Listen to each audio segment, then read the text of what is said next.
Hello and a very good morning. You're watching the Breakfast News on Rajya Sabha television with me, Frank Pereira. Here are the headlines this Monday morning. Pakistan continues to violate the ceasefire, continued shelling along the international border in Arispura and Suchetgarh sectors.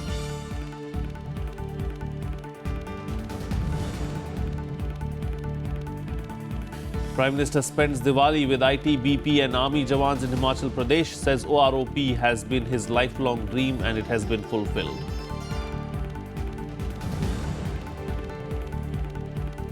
Air quality levels plunged to severe in Delhi and surrounding areas. Smoke by fireworks blanket national capital region.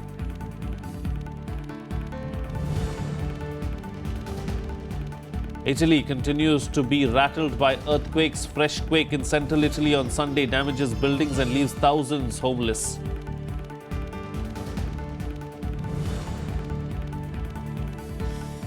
An Indian hockey team regained the Asian Champions Trophy title after 5 years, beat arch rivals Pakistan 3-2.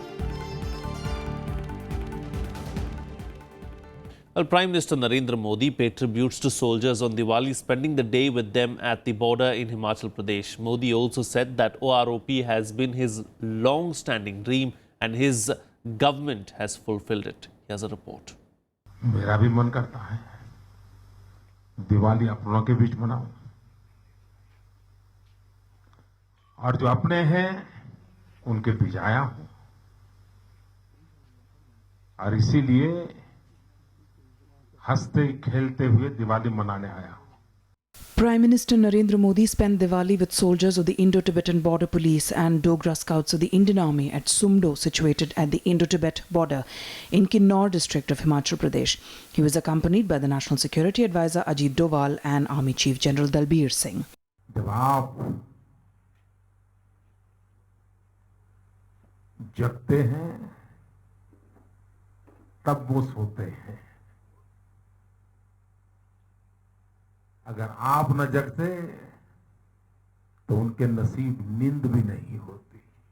Lauding the role of security forces, Prime Minister Modi said there has been a huge response to his social media initiative Sandesh to soldiers. He informed jawans that people cutting across social barriers dedicated their Diwali to the soldiers guarding the borders.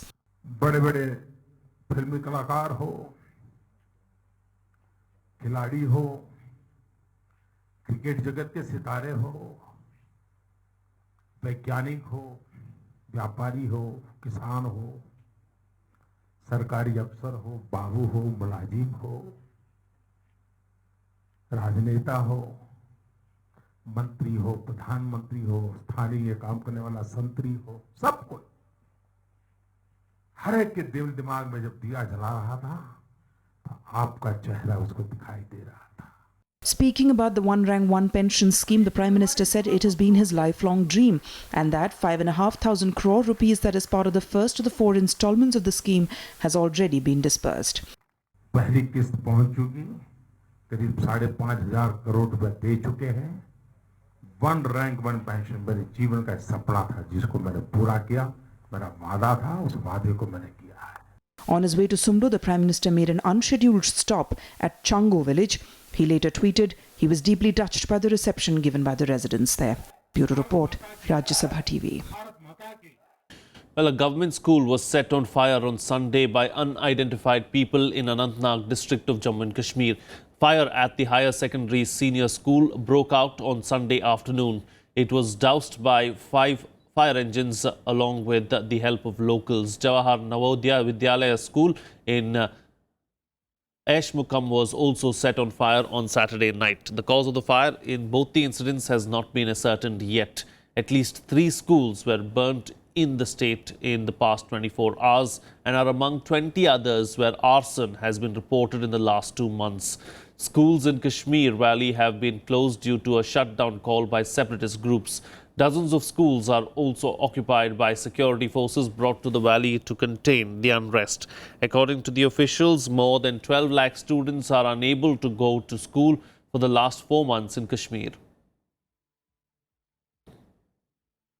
Rashtriya Ekta Divas will be observed today on the occasion of the 140th birth anniversary of Sardar Vallabhbhai Patel. The theme this year to celebrate the birth anniversary of the first Deputy Prime Minister of Free India is Integration of India.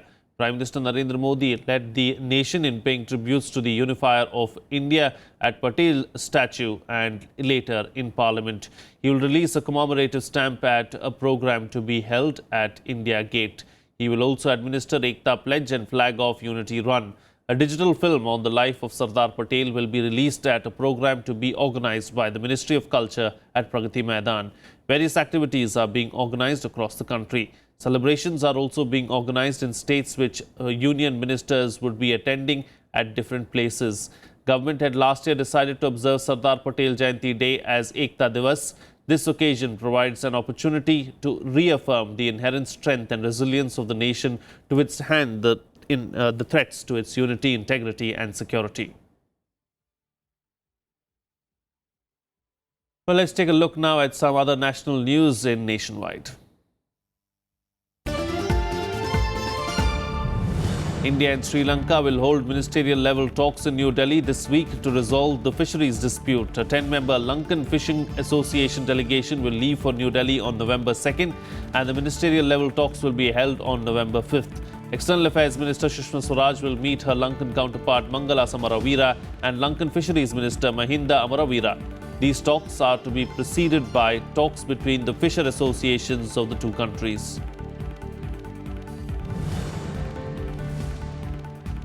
A severe drought is looming large over Kerala as the state has received deficient rainfall during the southwest monsoon.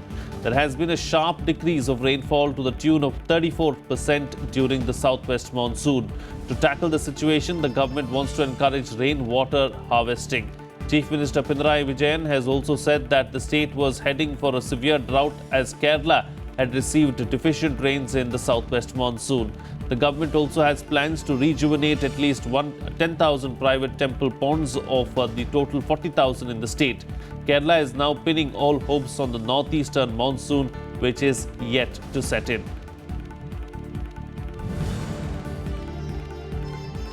Six people, including a Zilla Panchayat head, were injured in a stampede at a Janta Darbar program of Uttar Pradesh Chief Minister Akhilesh Yadav at his ancestral village of Saifai on Sunday. All the injured people were rushed to a hospital in Saifai. A large crowd had gathered outside the PWD guest house where the Chief Minister was holding the program.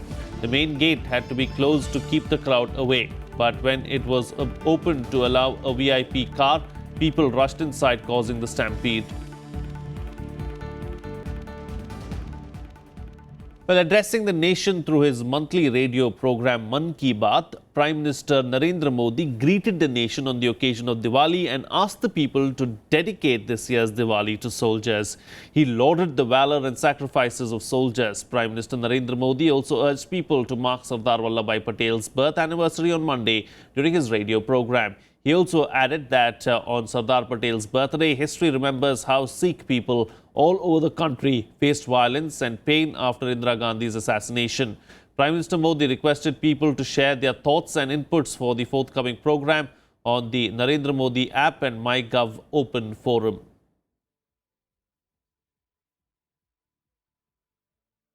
हम जब दिवाली मना रहे हैं, कोई रेगिस्तान में खड़ा है, कोई हिमालय की चोटियों पे, कोई उद्योग की रक्षा कर रहा है तो कोई एयरपोर्ट की रक्षा कर रहा है। कितनी कितनी जिम्मेवारियां निभा रहे हैं। हम जब उत्सव के मूड में हो उसी समय उसको याद करें तो उस याद में भी एक नई ताकत आ जाती है, एक संदेश में सामर्थ्य बढ़ जाता है।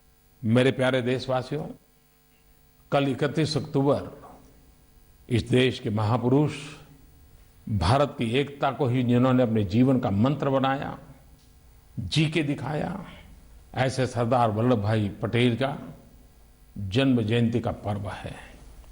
31 अक्टूबर एक तरफ सरदार साहब की जयंती का पर्व है, देश की एकता का जीता जागता महापुरुष, तो दूसरी तरफ श्रीमती गांधी की पुण्यतिथि भी है। महापुरुषों को पुण्य स्मरण तो हम करते ही हैं, करना भी चाहिए। Well, Pakistan continues to violate the ceasefire along the international border. Continuous firing is on in the RS Pura and Suchetgarh sectors. Here's a report. Continued violation of the ceasefire by Pakistan in Arispura and Suchetgarh sectors along the international border. Pakistani Rangers pounding BSF posts in civilian areas using small arms and mortar shells in continuous ceasefire violations in Samba, Kathua and Jammu districts. पहले भी बहुत shelling हुई है और आज भी मैं कहूँगा इतनी शेलिंग हुई है कि हमारी 2 कौ और एक बफेलो जो इंजर्ड हुए हैं, दो की डेथ हो गई है. Unprovoked firing from the Pakistani side began in the morning on Sunday and later stopped, but it resumed in the Arispura sector in the evening. मुंहतोड़ जवाब दिया जा रहा है हर तरह की जो भी पाकिस्तान की तरफ से फायरिंग आ रही है. 7 दिन से ज़्यादा का वक्त हो चुका है. लगातार जो है हमारे जवान जो हैं वो बिल्कुल फ्रंट के ऊपर जो है पाकिस्तान की तरफ आती हुई हर गोली का जो है मुंहतोड़ जवाब दे रहे हैं. Pakistani shelling comes a day after the Indian Army destroyed 4 Pakistani posts in a massive assault across the LOC in Kiran sector in North Kashmir's Kupwara district. On Friday, 2 civilians were killed and as many injured when Pakistan targeted civilian areas and forward Indian posts along the LOC and IB in Jammu, Kathua, Poonch and Rajouri districts, following which Indian troops retaliated and killed 15 Pakistani soldiers. दुश्मन को भी काफ़ी नुकसान हुआ है, लेकिन उस पागलपन के जो हद तक दुश्मन पहुंचा है, पाकिस्तान पहुंचा है, इसलिए उसको समझ नहीं आ रही. Meanwhile, an encounter broke out in Dragmulla and Kupwara between terrorists and armed forces. 1 to 2 terrorists are believed to be in the area. The last rites of Jawans killed in the Machil ceasefire violations were held with full state honour in Maharashtra and Haryana on Sunday. Over 60 ceasefire violations have taken place since surgical strikes by the Indian Army on terror launch pads in Pakistan-occupied Kashmir. Bureau Report, Rajya Sabha TV. Well, in other news now, Delhi's air quality has plunged to severe category after smoke from firecrackers during Diwali festivities blanketed the national capital. Pollution peaked in the national capital during Diwali as a hazardous mix of noxious gases and respirable pollutants hang very close to the surface due to low temperature and near stagnant wind movement. Delhi Pollution Control Committee's real-time readings were also indicative of the increasing levels of pollution with the rise in the numbers of crackers going off. Safar's monitoring stations at Pusa Road, Mathura Road, Dhirpur, Delhi University, Pitampura as well as neighbouring Noida had air quality in the severe zone. It had forecast that the city's air will be severely polluted on October 30th and 31st. The Central Pollution Control Board's monitoring stations in areas like RK Puram, Anand Vihar, Mandir Marg and Shadipur had similar severe readings as well. People have been advised not to go outdoors when air quality turns severe as it has adverse effect, especially on children, elders and those having heart or lung diseases, and also enters the bloodstream. Well, it's time for a short break now, but news and updates will continue on the other side. Stay tuned. We'll be right back.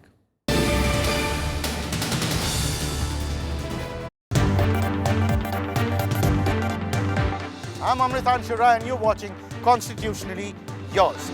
It is our ultimate goal to have a uniform civil code. We want this uniform civil code throughout India. लोगों को जो कल्याणकारी काम है वो भी करने चाहिए. Today religious ground prevails over scientific ground. Article 48 वो किसी religious और sentimental reasons से नहीं. Join us as we try to understand contemporary issues related to the Constitution. Watch Constitutionally Yours on Rajya Sabha television.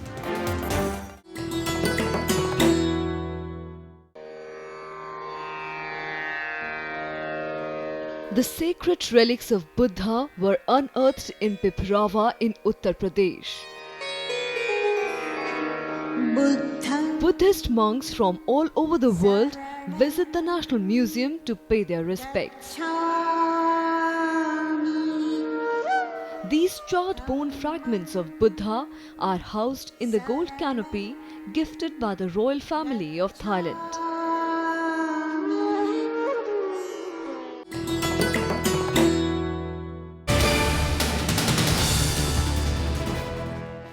Welcome back. You're watching Rajya Sabha television. Well, at least 19 Lashkar-e-Toiba militants have been killed and 8 others wounded in the airstrikes in Dangam district of eastern Kunar province in Afghanistan, bordering Pakistan. This signals a major crackdown on the terror group operating from across the border. The airstrikes also destroyed 1 BM-1 rocket launcher and 1 machine gun belonging to the Pakistan-based terror group. The Afghan Interior Ministry, however, did not provide the details of the airstrikes and was silent on whether international coalition was involved in the operation.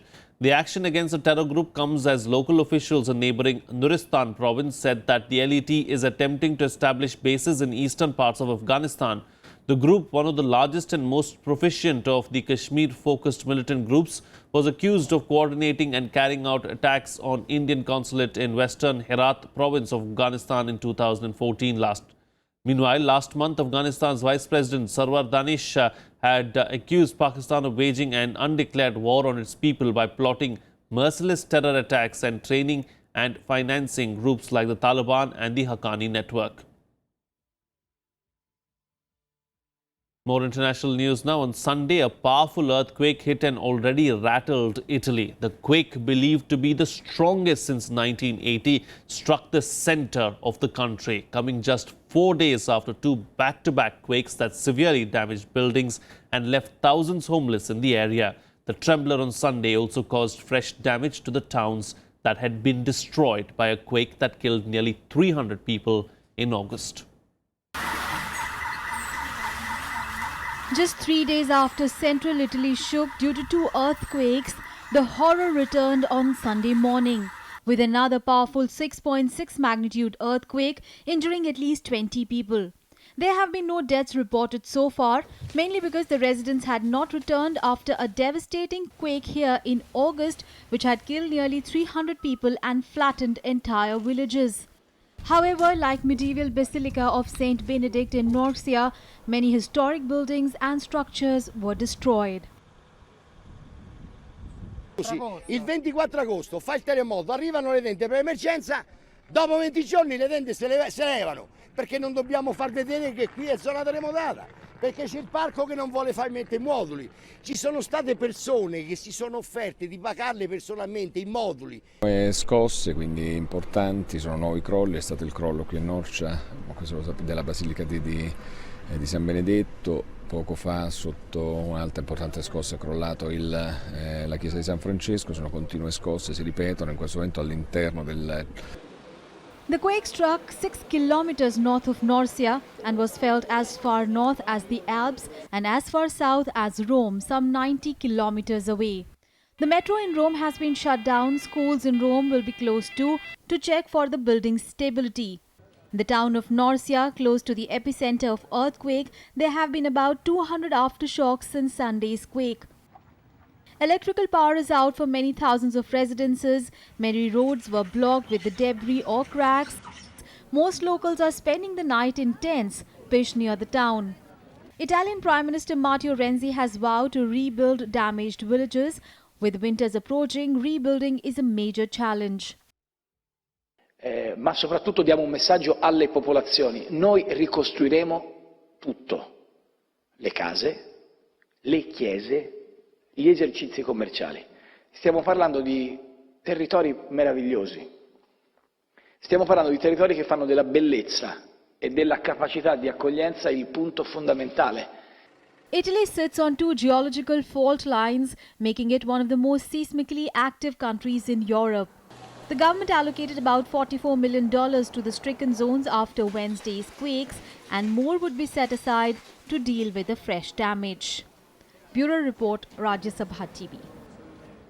In more international news now, a Democratic leader in the United States Senate has said that the FBI may have broken the law by revealing the Bureau was investigating emails possibly linked to Hillary Clinton. Harry Reid accused FBI Director James Comey of violating an act which bars officials from influencing an election. News of the FBI inquiry comes less than 2 weeks before the US election. The FBI has reportedly obtained a warrant to search a cache of emails belonging to a top Clinton aide. Emails from Huma Abedin are believed to have been found on the laptop of her estranged husband, former Congressman Anthony Weiner. The FBI believes that the emails might be pertinent to its previous inquiry into Clinton's use of a private server when she was the Secretary of State in the Obama administration. The case was closed in July without any charges being brought against Clinton. But Comey's recent disclosure of the emails ignited fierce criticism, particularly from Clinton, who called the move an unprecedented departure from FBI policy. She has been calling on the agency to disclose the details of new findings. The American people deserve to get the full and complete facts immediately. The director himself has said he doesn't know whether the emails referenced in his letter are significant or not. I'm confident, whatever they are, will not change the conclusion reached in July. Therefore, it's imperative that the Bureau explain this issue in question, whatever it is, without any delay. Here's a roundup of the other international news in World Wrap. Pakistan will investigate its former information minister over a leaked news report which allegedly sparked a rift between the government and the powerful army. The report in the Dawn newspaper had said civilian officials warned the military to stop supporting terrorist fighters abroad. Prime Minister Nawaz Sharif on Saturday sacked Information Minister Pervez Rashid over the issue. Rashid allegedly failed to stop the Dawn newspaper reporter from going ahead with the story when the reporter came to seek his comments before publication.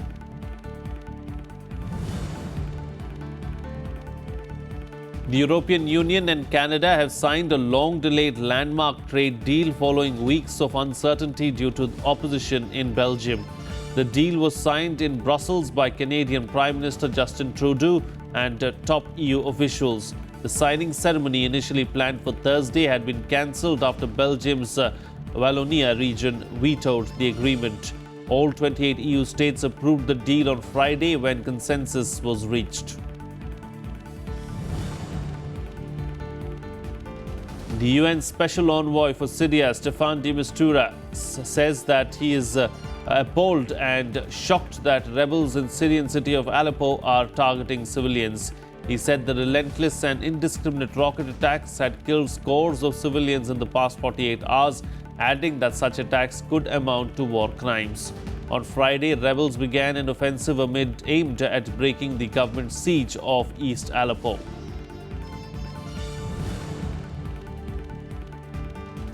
Saudi Arabia has arrested at least 8 terrorists plotting killings and car bombing. Those arrested include IS suspects who had planned killings of security officials in the Shakra district north of the capital, Riyadh.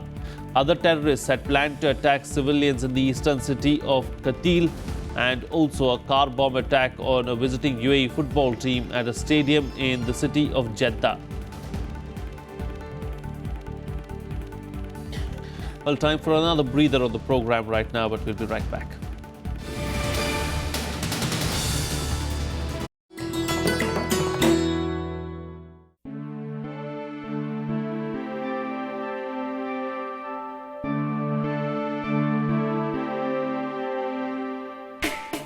Ellora Caves, an unimaginable and detailed work of art.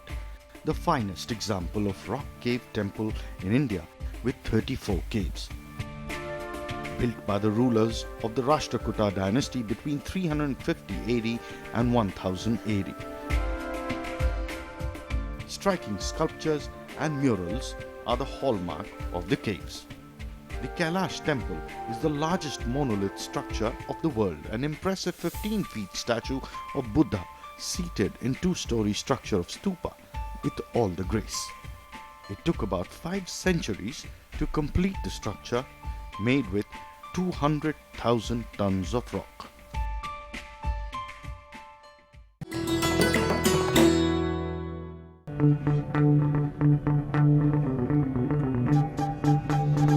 Art arisen from a multi-hued cultural canvas.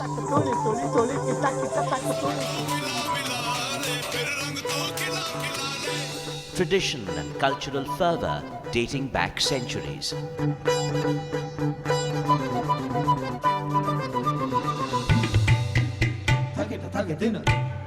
And encircling them all, there's a magic that awes. Embrace your nation's brilliant human warmth.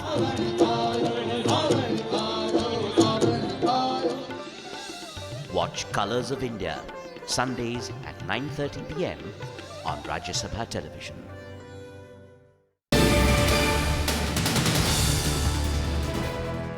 Welcome back. You're watching Rajya Sabha television. Well, it was a perfect Diwali gift from the Indian hockey team to the nation as they beat arch rivals Pakistan to regain the Asian Champions Trophy title after 5 years. In a match that could have gone either way, after Pakistan made it 2-2, India kept its composure to snatch a match winner through Nitin Timaya and regained the title with a 3-2 win after 2011 in Malaysia. Rupinder Pal Singh, Afan Yusuf and Nitin Timaya scored for India, while for Pakistan, Mohammad Ali Bilal and Ali Shan were the scorers. This was the first time that the teams were meeting in the final of a continental tournament since India dethroned Pakistan as the Asian Games champions in Incheon, South Korea in 2014. India had won the inaugural edition of the Asian Champions Trophy by defeating Pakistan in the final in 2011. And before we wrap up the bulletin, we leave you with visuals from across India celebrating the Festival of Lights. It was also the first time that Diwali was recognized by the 69th session of the UN General Assembly through a resolution adopted on the 29th of December 2014 and declared as a non-meeting day. The UN headquarters in New York was lit up on Saturday evening to celebrate the spirit of Diwali. I'm going to leave you with these visuals. That's it from me. Happy Diwali.